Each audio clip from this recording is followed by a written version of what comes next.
Some of Australia's top A-League and NRL teams are reportedly considering trying out a new secret weapon. Oxygenated water is making a splash overseas. The company behind the product now setting its sights down under. Hello, I'm Linton Besser. Welcome to Media Watch. And tonight they've cracked it, squeezing into our bottled water bubbles of genuine oxygen to give our athletes the edge, as Channel 7 explained. The Premier League players of Crystal Palace are a valuable commodity. So what fuels them is serious business. To help, the big London club is one of several in the UK taking a punt on a new hyper-oxygenated water cure. Even better, our footy players might be getting that special elixir too. So I've been speaking with representatives from a number of NRL clubs already, a particular A-League club as well. Now, we know what you're thinking. Bunkum, Boulder Dash, oxygenated snake oil. Well, Seven seems to have had the same thought, so it made sure to put Cure water to the test with reporter Joel Dry, its guinea pig. You've got a little bit of clumping going on. It can give us sort of brain fog. Several bottles of Cure later, a new sample, and I'm told my blood is telling a different tale. Eureka! Now, we haven't had the chance to sample this magic potion ourselves, but Cure promises its claims are backed by capital S science. The concept of oxygen water has been tried in the past with minimal proven benefits. Cure claims to have improved technology to deliver 10 times the oxygen of normal H2O. Ah, a new formula. And Seven also had an interview with a bona fide scientist who had studied Cure's special properties.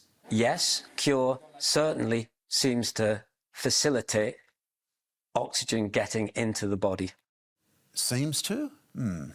We sent the paper about Cure that Steve Hunter helped to research to no fewer than 5 experts whose full responses are on our website. And I'm very sad to report that with its minuscule sample size and lack of peer review, they were all very unkind about Cure's research that stuffing extra oxygen into water provides any kind of benefit. Because why not, I don't know, just take a deep breath? UNSW professor Timothy Schmidt had this to say. To get the same oxygen from Cure as breathing under exercise conditions, the athlete needs to drink 66 litres of Cure water a minute. Sounds like a good business. Oh, and did we tell you that special study was paid for by none other than Cure itself? No, neither did Seven. It also forgot to tell you that it contains some rather inconvenient conclusions. Cure's effects on exercise performance were not different to the control water in this trial. Cure did not significantly affect overall hydration status. Which Cure also overlooked as it cherry-picked the study's findings and pumped up its voodoo water with a slick corporate video, which Seven happily plundered for its exclusive report. But what about those blood tests? Curiously, Seven never told its viewers who that white coat-wearing technician was who found proof in Joel Dry's blood of Cure's regenerative properties. So allow us. Her name is Caroline Mansfield, who is not a pathologist nor medically trained. She's a naturopath who was working with Cure all along. I'm drinking Cure water, full of nanoparticles of oxygen, which energises the cells of my body, including my immune system cells. Hashtag Cure for you. She told us she had no role in the scripting or editing of Channel 7's broadcast, while the university behind Cure's study says its research was limited and further work was needed.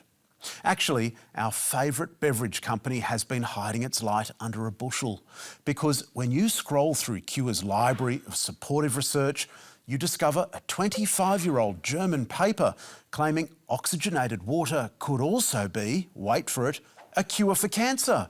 Yes, it prevents the spread of tumours. Why did they bother calling it Cure with a K?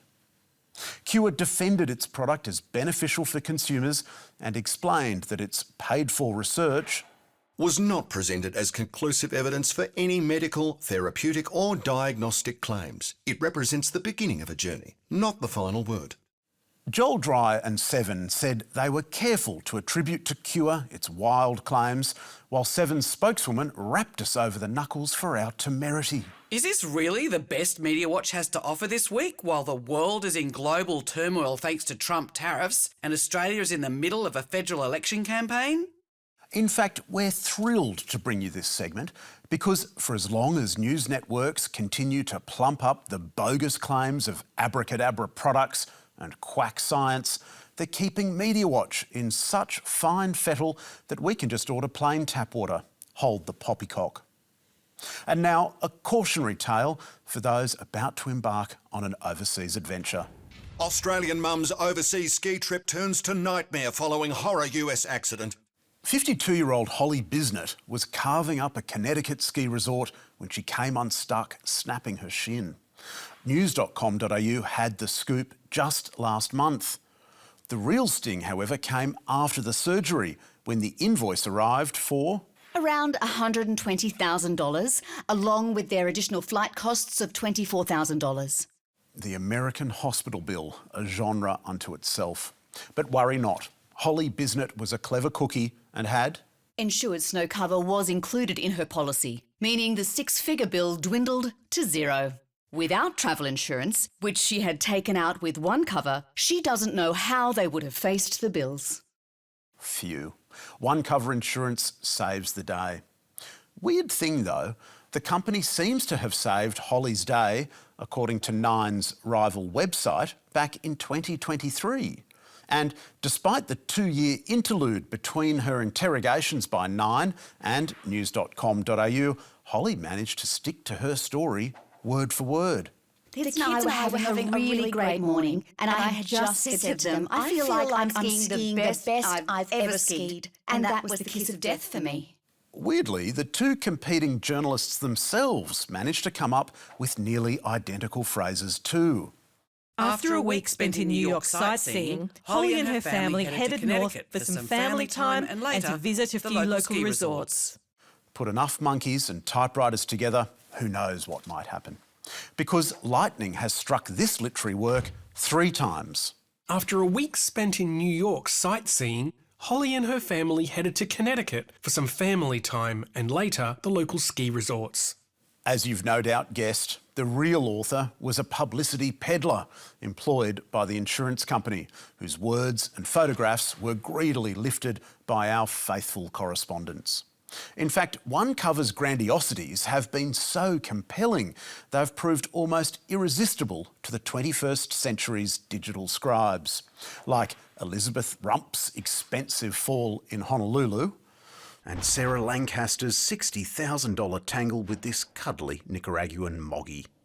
As it turns out, our news websites are littered with the stumbles, diseases and car accidents of Aussies abroad, all of whom thank their lucky stars for the good folk over at One Cover. So what happens when there's real news about the company? Like this episode, reported by one of Nine's real newspapers, the Sunday Age. Dr. Stephen Stenton was in an intensive care unit in Thailand when staff appeared at his bedside with a credit card machine. Stenton, 57, had comprehensive travel insurance with One Cover travel insurance, but as the second life-saving operation was pending, it was refusing to pay out. Stephen Stenton's One Cover story, which wasn't quite so glowing, oddly escaped the notice of our specialist insurance writers at Yahoo and Nine Travel. News.com.au also missed it, but 5 days later was back on the pace, recycling that 2-year-old press release about poor old Holly Bisnett and her praise for the insurer. Jordan Hunt's broken leg in Bali, meanwhile, provided yet more easy fodder. But it seems every single one of these reporters was too busy to call Jordan themselves. Because had they done so, she might have told them her insurer only paid for her emergency surgery at the last minute. My partner had to badger One Cover. They only made the payment because my partner and parents were ringing them every 10 minutes. I wouldn't recommend the company for anyone travelling alone. Nine's version of the story not only included all the ways the company came to the rescue, but it also carried this handy little free ad with a link to the company's offerings. which, since our pesky inquiries, has now disappeared. One cover told Media Watch that it had no influence over the editorial decisions being made at these news websites, and that it is always willing to provide case studies to journalists without any compensation or benefits attached. A spokesman for Nine insisted the company had no commercial arrangement with One Cover, said that in 4 out of 5 of its stories, its reporters did ring the people involved, and told us the articles have now been updated to ensure readers are clear about One Cover's involvement in the stories. News.com.au and Yahoo News both told us they had no financial relationship with One Cover either. News.com.au conceded, however, it should have told its readers where the case studies came from. Now, it's going to sound odd, but to read these responses, to be told there is no commercial arrangement, is even more disheartening than if there was, because at least then we could have understood these stories as the product of greed, rather than the hopelessly unprofessional dross of lazy publishers with column inches to fill. And how could we let this program end without a nod to that daring duo, Kyle and Jackie O, who recently received another of their favourite gongs. Kyle and Jackie O have been found to have breached on-air decency standards, according to the Communications and Media Authority. And what was it that earned them this latest honour? Well, before we press play on these 2 violations, here's a warning that Kyle and Jackie O didn't offer their audience. You might want to put down your tea or maybe pour yourself a wee dram, because the next few minutes are almost guaranteed to horrify you. What the hell does "I'll always water your rose" mean? No, I'm dying. That means it sounds like you're licking her vaginal flaps. And 20 minutes later? A bit about young Roy. He's 18. He's got a drawer full of butt plugs, brand new, pulls a new one out every time he has sex with a different young lass, and then displays them by name on a shelf in his room. Do you wash them before you display them? We saved you from having to hear the answer, but spare a thought for the poor Media Watch journalist who did.